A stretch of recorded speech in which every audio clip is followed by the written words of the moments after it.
আসসালামু আলাইকুম। সুইজারল্যান্ড ট্যুরের আরও একটি পর্ব নিয়ে আপনাদের সামনে হাজির হলাম। আজকে আমাদের টার্গেট দুইটা খুব জনপ্রিয় জায়গা দেখার। তো প্রথমটি হচ্ছে গ্লিন্ডেলওয়াল্ড এবং পরটি ইন্টারলাকেন। তো চলুন যাওয়া যাক।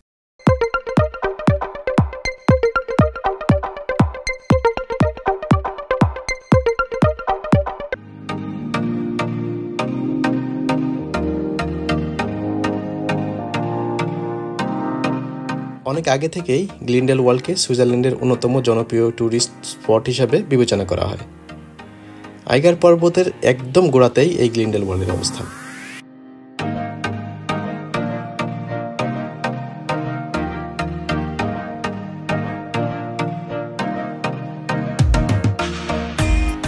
ইয়াংফ্রু অঞ্চলের পাশাপাশি সমগ্র বার্নিস ওভারল্যান্ড জুড়ে ভ্রমণের জন্য একটি আদর্শ পয়েন্ট হলো এই গ্লিন্ডেলওয়াল্ড। গ্লিন্ডেলওয়াল্ড থেকে আপনি এই গাড়ির উত্তর পাশে চমৎকার দৃশ্য উপভোগ করতে পারবেন।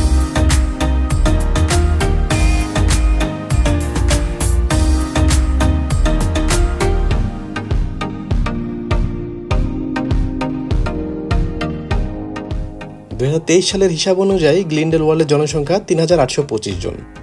১৭২ স্কোয়ার কিলোমিটারের এই গ্লিন্ডেলওয়াল্ডে মূলত জার্মান ভাষাভাষীদের বসবাস। অনেকে আবার ইংলিশ এবং ফ্রেঞ্চ ভাষাতেও কথা বলে।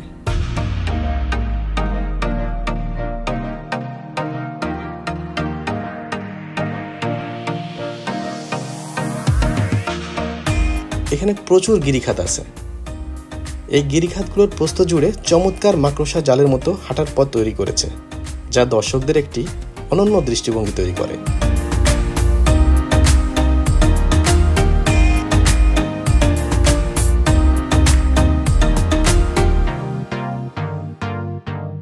এই গ্লিন্ডেলওয়াল্ডের গ্রামের ভিতর দিয়ে হেঁটে যাওয়ার সময় আপনি যেখানে যান সেখানে আপনি আইগার পর্বতের উপস্থিতি অনুভব করতে পারবেন, কারণ গ্রামের অনেক হোটেল, রেস্তোরাঁ, ক্যাফে বিখ্যাত এই পাহাড়ের নামকরণে করা হয়েছে। আর এতে অবাক হওয়ারও কিছু নেই, যেহেতু সুইচ অ্যালপস পটভূমি এখানে সত্যি বেশ দর্শনীয়।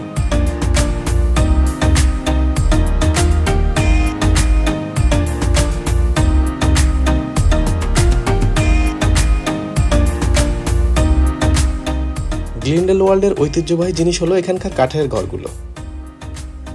শীতের পুরোটা সময় বরফে আচ্ছাদিত থাকে বিধায় এখানকার ঘর বাড়িগুলো এবং হোটেলগুলো সবই কাঠের তৈরি।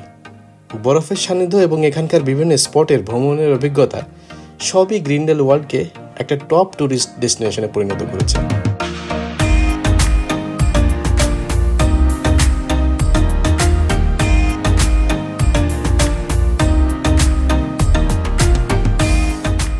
এখানে আসলে ইয়াংফ্রু ইয়ক, গ্লিন্ডেলওয়াল্ড ফার্স্ট, মানচিলেনে shopping, hiking, activity, village walk না দেখে গেলে গ্লিন্ডেলওয়াল্ড আসাটাই বৃথা।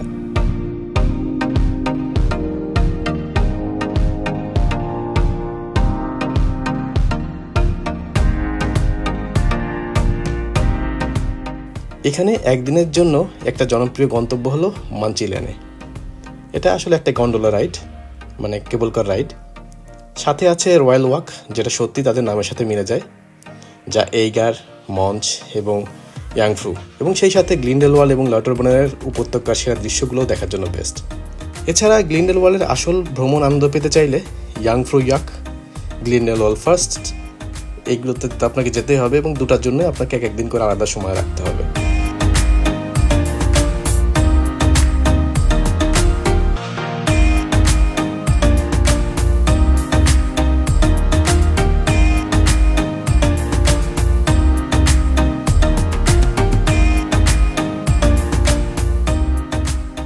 সর্বপ্রথম ১১৪৬ সালে এই গ্লিন্ডেলওয়াল্ড সুইজারল্যান্ডের সবচেয়ে আকর্ষণীয় ট্যুরিস্ট অ্যাট্রাকশনে পরিণত হয়, কিন্তু পর্যাপ্ত রক্ষণাবেক্ষণের অভাবে ধীরে ধীরে গ্লিন্ডেলওয়াল্ড তার জৌলুস হারায়।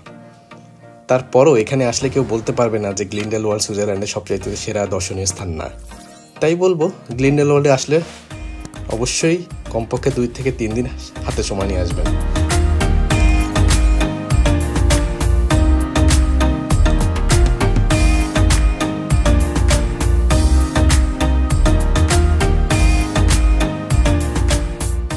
বেলা প্রায় শেষের দিকে, এমনিতেই মেঘ আকাশে।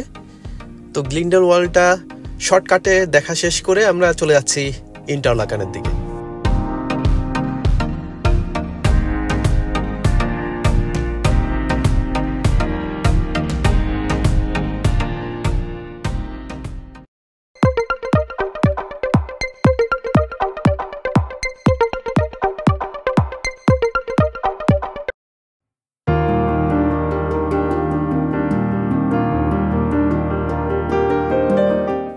গ্লিন্ডেলওয়াল্ড থেকে ইন্টারলেকেনের দূরত্ব 20 কিলোমিটার বা 12.5 মাইল। ইন্টারলেকেন হলো সুইজারল্যান্ডের বার্নিস হাইল্যান্ডস অঞ্চলের একটা ছোট্ট শহর।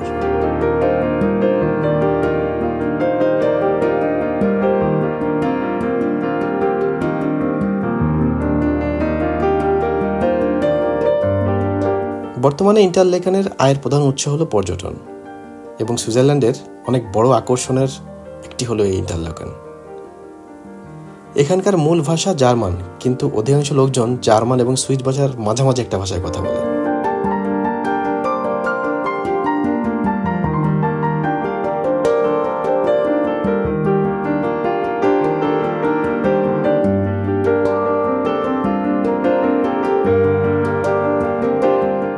হেঁটে হেঁটে ঘুরে বেড়ানোর জন্য ইন্টারলেকেন খুবই দারুণ একটা জায়গা।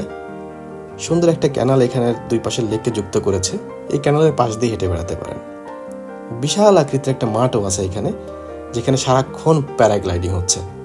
প্রচুর লোকজন বসে বসে দেখতেছে কিভাবে গ্লাইডারগুলো মাঠের ভিতর নামতেছে।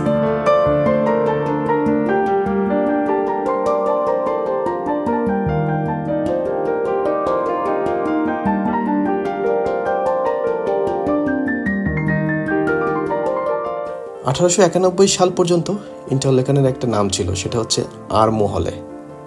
এই নামেই পরিচিত ছিল। 1528 সাল পর্যন্ত অগাস্টিনিয়ান ক্যাননদের একটা কনভেন্ট এখানে অবস্থিত ছিল। আর তখনকার দিনে প্রিন্টিং, ঘড়ি তৈরি এবং কাপড় তৈরি ছিল এখানকার লোকদের প্রধান পেশা।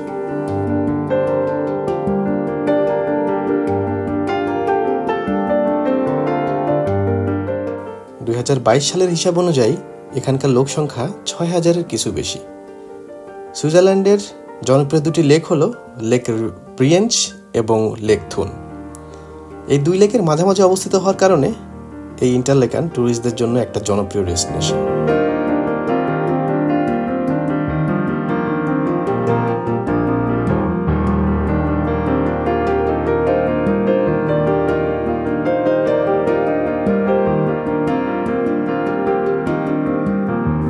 এখানে প্রচুর ঘড়ির দোকান, পৃথিবীর সব নামি দামি ব্র্যান্ড এখানে আছে।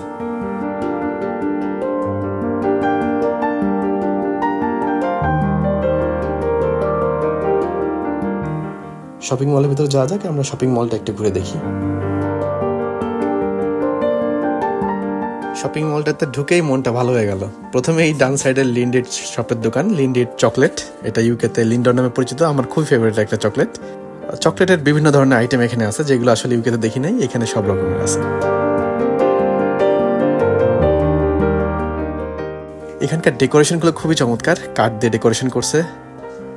এবং উপরে গ্লাসগুলো দেখেন, দেখে মনে হচ্ছে গ্লাস না, এগুলো মনে হচ্ছে বরফের টুকরা দিয়ে ডেকোরেট করছে। এলইডি লাইটের উপরে যখন এই কাজগুলো বসানো হয়েছে, আমার মনে হচ্ছে যে নিচের থেকে দেখা যাচ্ছে যে পুরো বরফ এখান থেকে গলে গলে পড়বে। খুবই দারুণ ডেকোরেশন। তো এখানে সুভেনিয়ার, টি শার্ট, কাপড় চোপড় থেকে শুরু করে অনেক কিছুই পাবেন। ঘড়ি, বাচ্চাদের ঘড়ি, খেলনা, অনেক কিছুই স্মৃতি করে রাখতে পারেন, নিতে পারেন। তবে খুবই এক্সপেন্সিভ। অনেক অনেক টুরিস্ট আসে এখানে। যেহেতু সন্ধ্যা হয়ে গেছে, এখন এটা মলটা বন্ধ হয়ে যাবে, এই জন্য হয়তো এখন ভিড় নাই। এরকম অনেক সুভেনিয়ার শপ এবং অনেক শপিং মল এখানে ইন্টারলেকেনে আছে। আমি জাস্ট এই কর্নারের সুভেনিয়ার শপটাতে ঢুকলাম। তো চলেন বেরিয়ে যাব। আমাদেরকে বারবার বলতেছে ক্লোজিং টাইম, তো জাস্ট দেখে আমরা বের হয়ে যাচ্ছি।